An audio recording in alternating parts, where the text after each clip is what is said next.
پناہ مانگتی ہوں اللہ کی شیطان مردود سے۔ شروع اللہ کا نام لے کر جو بڑا مہربان نہایت رحم والا ہے۔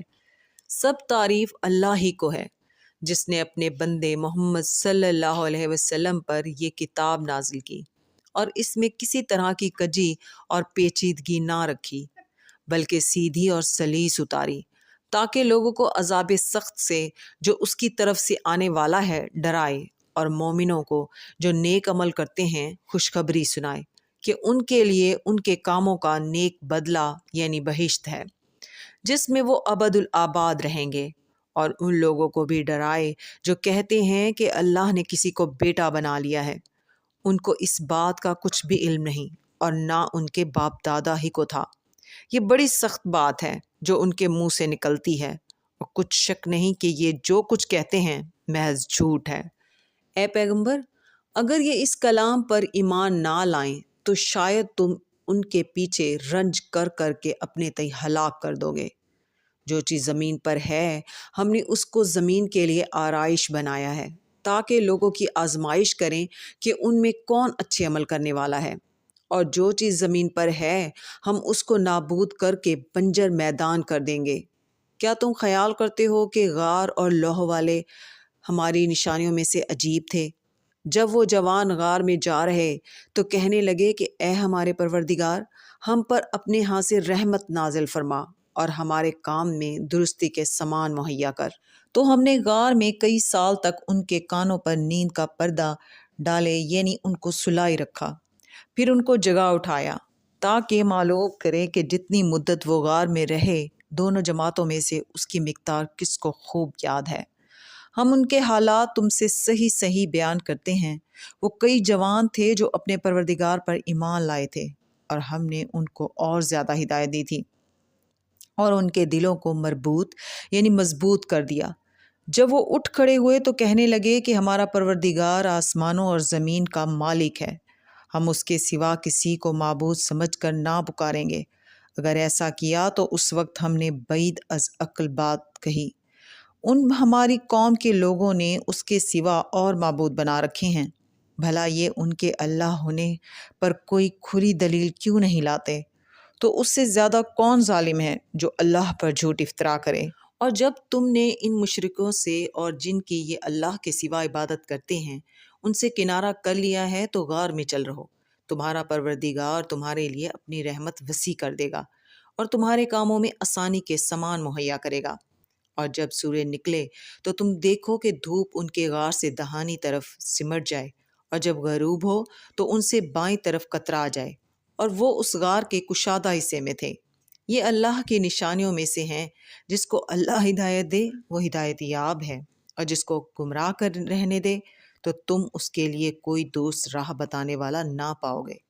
اور تم ان کے متعلق خیال کرو گے کہ وہ جاگ رہے ہیں حالانکہ وہ سوتے ہیں، اور ہم ان کو دائیں اور بائیں کروٹ بدلاتے تھے، اور ان کا کتا چوکھٹ پر دونوں ہاتھ پھیلائے ہوئے تھا۔ اگر تم ان کو جھانک کر دیکھتے تو پیٹھ پھیر کر بھاگ جاتے اور ان سے دہشت میں آ جاتے۔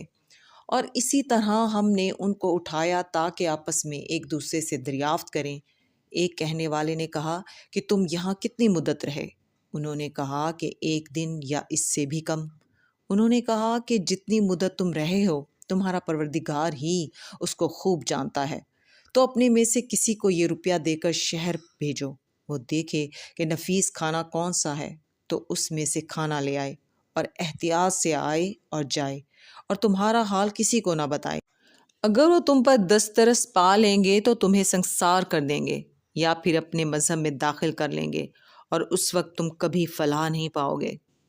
اور اسی طرح ہم نے لوگوں کو ان کے حال سے خبردار کیا تاکہ وہ جانیں کہ اللہ کا وعدہ سچا ہے، اور یہ کہ قیامت جس کا وعدہ کیا جاتا ہے اس میں کچھ شک نہیں۔ اس وقت لوگ ان کے بارے میں باہم جھگڑنے لگے اور کہنے لگے کہ ان کے غار پر عمارت بنا دو، ان کا پروردگار ان کے حال سے خوب واقف ہے۔ جو لوگ ان کے معاملے میں غلبہ رکھتے تھے وہ کہنے لگے کہ ہم ان کے غار پر مسجد بنائیں گے۔ بعض لوگ اٹکل پچو کہیں گے کہ وہ 3 تھے اور چوتھا ان کا کتا تھا، اور بعض کہیں گے کہ وہ 5 تھے اور چھٹا ان کا کتا تھا، اور بعض کہیں گے کہ وہ 7 تھے اور 8واں ان کا کتا تھا۔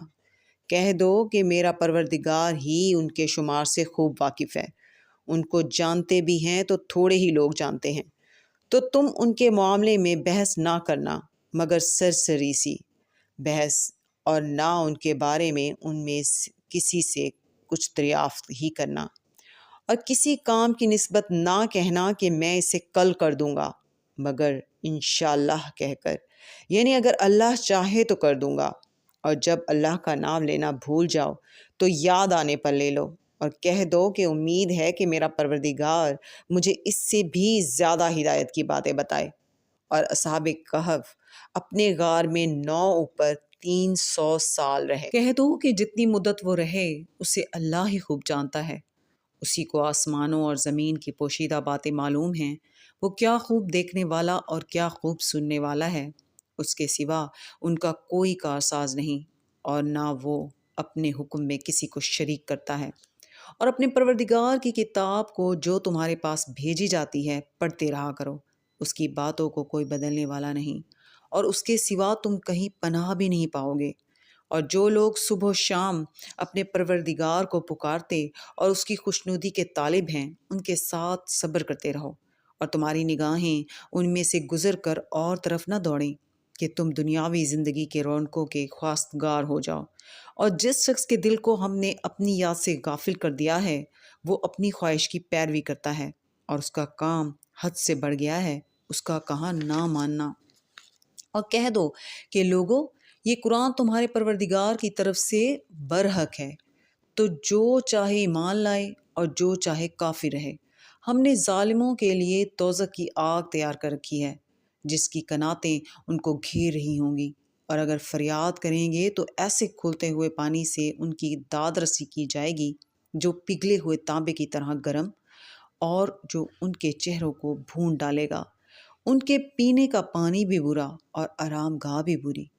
اور جو ایمان لائے اور کام بھی نیک کرتے رہے تو ہم نیک کام کرنے والوں کا اجر ضائع نہیں کرتے۔ ایسے لوگوں کے لیے ہمیشہ رہنے کے باغ ہیں جن میں ان کے محلوں کے نیچے نہریں بہہ رہی ہیں، ان کو وہاں سونے کے کنگن پہنائے جائیں گے، اور وہ باریک دیبا اور اطلس کے سبز کپڑے پہنا کریں گے، اور تختوں پر تکیے لگا کر بیٹھا کریں گے۔ کیا خوب بدلہ اور کیا خوب آرام گاہ ہے۔ اور ان سے 2 شخصوں کا حال بیان کرو جن میں سے ایک کو ہم نے انگور کے 2 باغ عنایت کیے تھے، اور ان کے گردا گرد کھجوروں کے درخت لگا دیے تھے، اور ان کے درمیان کھیتی پیدا کر دی تھی۔ دونوں باغ کثرت سے پھل لاتے اور اس کی پیداوار میں کسی طرح کی کمی نہ ہوتی، اور دونوں میں ہم نے ایک نہر بھی جاری کر رکھی تھی، اور اس طرح اس شخص کو ان کی پیداوار ملتی رہتی تھی۔ تو ایک دن جب کہ وہ اپنے دوست سے باتیں کر رہا تھا، کہنے لگا کہ میں تم سے مال و دولت میں بھی زیادہ ہوں اور جتھے اور جماعت کے لحاظ سے بھی زیادہ عزت والا ہوں، اور ایسی شیخیوں سے اپنے حق میں ظلم کرتا ہوا اپنے باغ میں داخل ہوا۔ کہنے لگا کہ میں نہیں خیال کرتا کہ یہ باغ کبھی تباہ ہو، اور نہ خیال کرتا ہوں کہ قیامت برپا ہو، اور اگر میں اپنے پروردگار کی طرف لوٹایا بھی جاؤں تو وہاں ضرور اس سے اچھی جگہ پاؤں گا۔ تو اس کا دوست جو اس سے گفتگو کر رہا تھا کہنے لگا کہ کیا تم اس ذات سے کفر کرتے ہو جس نے تم کو مٹی سے پیدا کیا، پھر نطفے سے، پھر تمہیں پورا آدمی بنایا؟ مگر میں تو یہ کہتا ہوں کہ اللہ ہی میرا پروردگار ہے، اور میں اپنے پروردگار کے ساتھ کسی کو شریک نہیں کرتا۔ اور جب تم اپنے باغ میں داخل ہوئے تو تم نے ماشاء اللہ لا قوت الا باللہ کیوں نہ کہا؟ اگر تم مجھے مال و اولاد میں اپنے سے کمتر دیکھتے ہو تو عجب نہیں کہ میرا پروردگار مجھے تمہارے باغ سے بہتر عطا فرمائے، اور تمہارے اس باغ پر آسمان سے آفت بھیج دے تو وہ صاف میدان ہو جائے، یا اس باغ کی نہر کا پانی گہرائی میں اتر جائے تو پھر تم اسے تلاش نہ کر سکو، اور اس کے میووں کو عذاب نے آ گھیرا اور وہ اپنی چھتریوں پر گر کر رہ گیا، تو جو مال اس نے اس پر خرچ کیا تھا اس پر حسرت سے ہاتھ ملنے لگا، اور کہنے لگا کہ کاش میں اپنے پروردگار کے ساتھ کسی کو شریک نہ بناتا۔ اس وقت اللہ کے سوا کوئی جماعت اس کی مددگار نہ ہوئی اور نہ وہ بدلہ لے سکا۔ یہاں سے ثابت ہوا کہ حکومت سب اللہ کی ہے جو معبود برحق ہے، وہی بہترین ثواب عطا کرنے والا اور بہترین انجام لانے والا ہے۔ اور ان سے دنیا کی زندگی کی مثال بھی بیان کر دو کہ وہ ایسی ہے جیسے پانی جسے ہم نے آسمان سے برسایا تو اس کے ساتھ زمین کی پیداوار مل کر نکلی، پھر وہ چورا چورا ہو گئی کہ ہوائیں اسے اڑاتی پھرتی ہیں، اور اللہ تو ہر چیز پر قدرت رکھتا ہے۔ مال اور بیٹے تو دنیا کی زندگی کی رونق و زینت ہے، اور نیکیاں جو باقی رہنے والی ہیں وہ ثواب کے لحاظ سے تمہارے پروردگار کے ہاں بہت اچھی اور امید کے لحاظ سے بہت بہتر ہیں۔ اور جس دن ہم پہاڑوں کو چلائیں گے اور تم زمین کو صاف میدان دیکھو گے اور ان لوگوں کو ہم جمع کر لیں گے تو ان میں سے کسی کو بھی نہیں چھوڑیں گے، اور سب تمہارے پروردگار کے سامنے صف باندھ کر لائے جائیں گے۔ تو ہم ان سے کہیں گے کہ جس طرح ہم نے تم کو پہلی بار پیدا کیا تھا اسی طرح آج تم ہمارے سامنے آئے، لیکن تم نے تو یہ خیال کر رکھا تھا کہ ہم نے تمہارے لیے قیامت کا کوئی وقت مقرر ہی نہیں کیا۔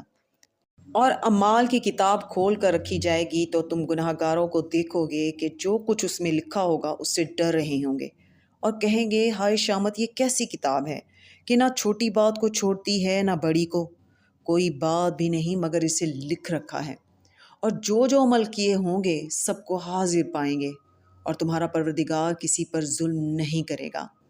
اور جب ہم نے فرشتوں کو حکم دیا کہ آدم کو سجدہ کرو تو سب نے سجدہ کیا، مگر ابلیس نے نہ کیا، وہ جنات میں سے تھا تو اپنے پروردگار کے حکم سے باہر ہو گیا۔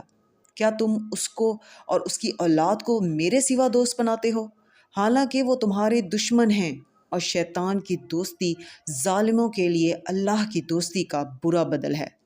میں نے ان کو نہ تو آسمانوں اور زمین کے پیدا کرنے کے وقت بلایا تھا اور نہ خود ان کے پیدا کرنے کے وقت، اور میں ایسا نہ تھا کہ گمراہ کرنے والوں کو مددگار بناتا۔ اور جس دن اللہ فرمائے گا کہ اب میرے شریکوں کو جن کی نسبت تم معبود ہونے کا گمان رکھتے تھے بلاؤ، تو وہ ان کو بلائیں گے، مگر وہ ان کو کچھ جواب نہ دیں گے، اور ہم ان کے درمیان ہلاکت کی ایک جگہ بنا دیں گے۔ اور گناہ گار لوگ دوزخ کو دیکھیں گے تو یقین کر لیں گے کہ وہ اس میں پڑنے والے ہیں، اور اس سے بچنے کا کوئی رستہ نہ پائیں گے۔ اور ہم نے اس قرآن میں لوگوں کے سمجھانے کے لیے طرح طرح کی مثالیں بیان فرمائی ہیں، لیکن انسان سب چیزوں سے بڑھ کر جھگڑالو ہے۔ اور لوگوں کے پاس جب ہدایت آ گئی تو ان کو کس چیز نے منع کیا کہ ایمان لائیں اور اپنے پروردگار سے بخشش مانگیں، بجز اس کے کہ اس بات کے منتظر ہوں کہ انہیں بھی پہلو کا سا معاملہ پیش آئے یا ان پر عذاب سامنے سے آ جائے۔ اور ہم جو پیغمبروں کو بھیجا کرتے ہیں تو صرف اس لیے کہ لوگوں کو اللہ کی نعمتوں کی خوشخبریاں سنائیں اور عذاب سے ڈرائیں، اور جو کافر ہیں وہ باطل کی مدد سے جھگڑا کرتے ہیں تاکہ اس سے حق کو پھسلا دیں، اور انہوں نے ہماری آیتوں کو اور جس چیز سے ان کو ڈرایا جاتا ہے اسے ہنسی بنا لیا ہے۔ اور اسے بڑھ کر ظالم کون جس کو اس کے پروردگار کی آیات کے ذریعے سمجھایا گیا تو اس نے ان سے منہ پھیر لیا، اور جو اعمال وہ آگے کر چکا اس کو بھول گیا۔ ہم نے ان کے دلوں پر پردے ڈال دیے کہ اسے سمجھ نہ سکیں، اور کانوں میں سکل پیدا کر دیا ہے کہ سن نہ سکیں، اور اگر تم ان کو رستے کی طرف بلاؤ تو کبھی رستے پر نہ آئیں گے۔ اور تمہارا پروردگار بخشنے والا صاحب رحمت ہے، اگر وہ ان کے کرتوتوں پر ان کو پکڑنے لگے تو ان پر جھٹ عذاب بھیج دے، مگر ان کے لیے ایک وقت مقرر کر رکھا ہے کہ اس کے عذاب سے کوئی پناہ کی جگہ نہ پائیں گے۔ اور یہ بستیاں جو ویران پڑی ہیں، جب انہوں نے کفر کر کے ظلم کیا تو ہم نے ان کو تباہ کر دیا، اور ان کی تباہی کے لیے ایک وقت مقرر کر دیا تھا۔ اور جب موسیٰ نے اپنے شاگرد سے کہا کہ جب تک میں دو دریاؤں کے ملنے کی جگہ نہ پہنچ جاؤں ٹلنے کا نہیں، خواہ صدیوں چلتا رہوں۔ پھر جب وہ دونوں ان دریاؤں کے سنگم پر پہنچے تو اپنی مچھلی بھول گئے، پھر اس مچھلی نے دریا میں سرنگ کی طرح اپنا رستہ بنا لیا۔ جب آگے چلے تو موسیٰ نے اپنے شاگرد سے کہا کہ ہمارا کھانا لاؤ، اس سفر سے ہم کو بہت تکان ہو گئی ہے۔ اس نے کہا کہ بھلا آپ نے دیکھا کہ جب ہم نے اس چٹان کے پاس آرام کیا تھا تو میں مچھلی وہیں بھول گیا، اور مجھے آپ سے اس کا ذکر کرنا شیطان نے بھلا دیا، اور اس مچھلی نے عجیب طرح سے دریا میں اپنا رستہ بنایا۔ موسیٰ نے کہا یہی تو وہ مقام ہے جسے ہم تلاش کرتے تھے۔ تو وہ اپنے پاؤں کے نشان دیکھتے دیکھتے لوٹ گئے۔ وہاں انہوں نے ہمارے بندوں میں سے ایک بندہ دیکھا جس کو ہم نے اپنے ہاں سے رحمت خاص سے نوازا تھا اور اپنے پاس سے ایک خاص علم بخشا تھا۔ موسیٰ نے ان سے جن کا نام خضر تھا کہا کہ جو علم اللہ کی طرف سے آپ کو سکھایا گیا ہے، اگر آپ اس میں سے مجھے کچھ بھلائی کی باتیں سکھائیں تو میں آپ کے ساتھ رہوں۔ خضر نے کہا کہ تم میرے ساتھ رہ کر صبر نہیں کر سکو گے، اور جس بات کی تمہیں خبر ہی نہیں اس پر صبر کر بھی کیسے سکتے ہو؟ موسیٰ نے کہا اللہ نے چاہا تو آپ مجھے صابر پائیے گا، اور میں آپ کے ارشاد کے خلاف نہیں کروں گا۔ خضر نے کہا اگر تم میرے ساتھ رہنا چاہو تو شرط یہ ہے کہ مجھ سے کوئی بات نہ پوچھنا جب تک میں خود اس کا ذکر تم سے نہ کروں۔ دونوں چل پڑے، یہاں تک کہ جب کشتی میں سوار ہوئے تو خضر نے کشتی کو پھاڑ ڈالا۔ موسیٰ نے کہا کیا آپ نے اس کو اس لیے پھاڑا ہے کہ سواروں کو غرق کر دیں؟ یہ تو آپ نے بڑی عجیب بات کی۔ خضر نے کہا کیا میں نے نہیں کہا تھا کہ تم میرے ساتھ صبر نہ کر سکو گے؟ موسیٰ نے کہا کہ جو بھول مجھ سے ہوئی اس پر مواخذہ نہ کیجیے اور میرے معاملے میں مجھ پر مشکل نہ ڈالیے۔ پھر دونوں چلے، یہاں تک کہ رستے میں ایک لڑکا ملا تو خضر نے اسے مار ڈالا۔ موسیٰ نے کہا کہ آپ نے ایک بے گناہ شخص کو ناحق بغیر قصاص کے مار ڈالا، یہ تو آپ نے بری بات کی۔ خضر نے کہا کیا میں نے نہیں کہا تھا کہ تم سے میرے ساتھ صبر نہیں ہو سکے گا؟ انہوں نے کہا کہ اگر میں اس کے بعد پھر کوئی بات پوچھوں یعنی اعتراض کروں تو مجھے اپنے ساتھ نہ رکھیے گا کہ آپ میری طرف سے عذر کے قبول کرنے میں حد کو پہنچ گئے ہیں۔ پھر دونوں چلے، یہاں تک کہ ایک گاؤں والوں کے پاس پہنچے اور ان سے کھانا طلب کیا۔ انہوں نے ان کی ضیافت کرنے سے انکار کیا۔ پھر انہوں نے وہاں ایک دیوار دیکھی جو گرا چاہتی تھی تو خضر نے اس کو سیدھا کر دیا۔ موسیٰ نے کہا کہ اگر آپ چاہتے تو ان سے اس کا معاوضہ لے لیتے تاکہ کھانے کا کام چلتا۔ خضر نے کہا کہ اب مجھ میں اور تم میں علیحدگی، مگر جن باتوں پر تم صبر نہ کر سکے میں ان کا تمہیں بھید بتائے دیتا ہوں کہ وہ جو کشتی تھی غریب لوگوں کی تھی جو دریا میں محنت کر کے یعنی کشتیاں چلا کر گزارا کرتے تھے، اور ان کے سامنے کی طرف ایک بادشاہ تھا جو ہر اچھی کشتی کو زبردستی چھین لیتا تھا۔ تو میں نے چاہا کہ اسے عیب دار کر دوں تاکہ وہ اسے غصب نہ کر سکے، اور وہ جو لڑکا تھا اس کے ماں باپ دونوں مومن تھے۔ ہمیں اندیشہ ہوا کہ وہ بڑا ہو کر بدکردار ہوگا تو کہیں ان کو سرکشی اور کفر میں نہ پھنسا دے، تو ہم نے چاہا کہ ان کا پروردگار اس کی جگہ ان کو اور بچہ عطا فرمائے جو اخلاقی پاکیزگی میں بہتر اور محبت میں زیادہ قریب ہو۔ اور وہ جو دیوار تھی سو 2 یتیم لڑکوں کی تھی جو شہر میں رہتے تھے، اور اس کے نیچے ان کا خزانہ دفن تھا، اور ان کا باپ ایک نیک آدمی تھا۔ تو تمہارے پروردگار نے چاہا کہ وہ اپنی جوانی کو پہنچ جائیں اور پھر اپنا خزانہ نکالیں۔ یہ تمہارے پروردگار کی مہربانی ہے، اور یہ کام میں نے اپنی طرف سے نہیں کیے، یہ ان باتوں کی حقیقت ہے جن پر تم صبر نہ کر سکے۔ اور تم سے ذوالقرنین کے بارے میں دریافت کرتے ہیں، کہہ دو کہ میں اس کا کسی قدر حال تمہیں پڑھ کر سناتا ہوں۔ ہم نے اس کو زمین میں بڑا اقتدار دیا تھا اور ہر طرح کا سامان اس کو عطا کیا تھا، تو اس نے ایک سفر کا سامان کیا، یہاں تک کہ جب سورج کے غروب ہونے کی جگہ پہنچا تو اسے ایسا پایا کہ ایک کیچڑ والے چشمے میں ڈوب رہا تھا، اور اس چشمے کے پاس ایک قوم دیکھی۔ ہم نے کہا ذوالقرنین تم ان کو خواہ تکلیف دو خواہ ان کے بارے میں بھلائی اختیار کرو، دونوں باتوں کی تم کو قدرت ہے۔ ذوالقرنین نے کہا کہ جو کفر و بدکرداری سے ظلم کرے گا اسے ہم سزا دیں گے، پھر وہ اپنے پروردگار کی طرف لوٹایا جائے گا تو وہ بھی اسے بڑا عذاب دے گا، اور جو ایمان لائے گا اور عمل نیک کرے گا اس کے لیے بہت اچھا بدلہ ہے، اور ہم اپنے معاملے میں اس سے نرم بات کہیں گے۔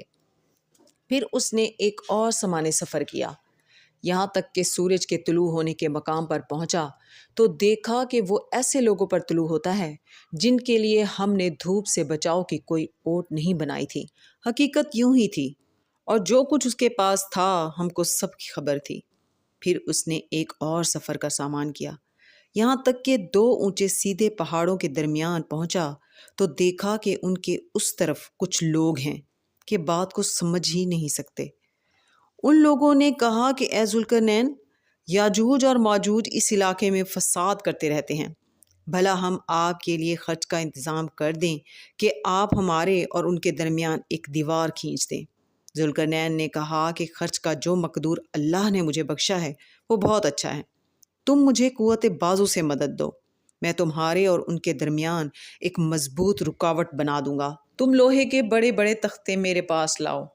چنانچہ کام جاری کر دیا گیا، یہاں تک کہ جب اس نے دونوں پہاڑوں کے درمیان کا حصہ برابر کر دیا اور کہا کہ اب اسے دھونکو، یہاں تک کہ جب اس کو دھونک دھونک کر آگ کر دیا تو کہا کہ اب میرے پاس تانبا لاؤ کہ اس پر پگھلا کر ڈال دوں۔ پھر ان میں یہ قدرت نہ رہی کہ اس پر چڑھ سکیں اور نہ یہ طاقت رہی کہ اس میں نقب لگا سکیں۔ بولا کہ یہ میرے پروردگار کی مہربانی ہے، پھر جب میرے پروردگار کا وعدہ آ پہنچے گا تو اس کو ڈھا کر ہموار کر دے گا، اور میرے پروردگار کا وعدہ سچا ہے۔ اس روز ہم ان کو چھوڑ دیں گے کہ روئی زمین پر پھیل کر ایک دوسرے میں گھس جائیں گے، اور سور پھونکا جائے گا تو ہم سب کو جمع کر لیں گے۔ اس روز ہم جہنم کو کافروں کے سامنے لائیں جن کی آنکھیں میری یاد سے پردے میں تھیں اور وہ سننے کی طاقت نہیں رکھتے تھے۔ اب کیا کافر یہ خیال کرتے ہیں کہ وہ میرے بندوں کو میرے سوا اپنا کارساز بنائیں گے تو میں خفا نہیں ہوں گا؟ ہم نے ایسے کافروں کے لیے جہنم کی مہمانی تیار کر رکھی ہے۔ کہہ دو کہ ہم تمہیں ایسے لوگ بتائیں جو اعمال کے لحاظ سے بڑے نقصان میں ہیں۔ یہ وہ لوگ ہیں جن کی دوڑ دھوپ دنیا کی زندگی میں برباد ہو گئی اور وہ یہ سمجھے ہوئے ہیں کہ وہ اچھے کام کر رہے ہیں۔ یہ وہ لوگ ہیں جنہوں نے اپنے پروردگار کی آیتوں کو نہ مانا اور اس کے سامنے جانے سے انکار کیا تو ان کے اعمال ضائع ہو گئے، سو ہم قیامت کے دن ان کے لیے کچھ بھی وزن قائم نہیں کریں گے۔ یہ ان کی سزا ہے، یعنی جہنم، اس لیے کہ انہوں نے کفر کیا اور ہماری آیتوں اور ہمارے پیغمبروں کی ہنسی اڑائی۔ جو لوگ ایمان لائے اور عمل نیک کیے ان کے لیے بہشت کے باغ بطور مہمانی ہوں گے، ہمیشہ ان میں رہیں گے اور وہاں سے مکان بدلنا نہ چاہیں گے۔ کہہ دو کہ اگر سمندر میرے پروردگار کی باتوں کے لکھنے کے لیے روشنائی ہو تو قبل اس کے کہ میرے پروردگار کی باتیں تمام ہوں سمندر ختم ہو جائے، اگرچہ ہم ویسا ہی اور اس کی مدد کو لائیں۔ کہہ دو کہ میں تمہاری طرح کا ایک بشر ہوں، البتہ میری طرف وحی آتی ہے کہ تمہارا معبود وہی ایک معبود ہے۔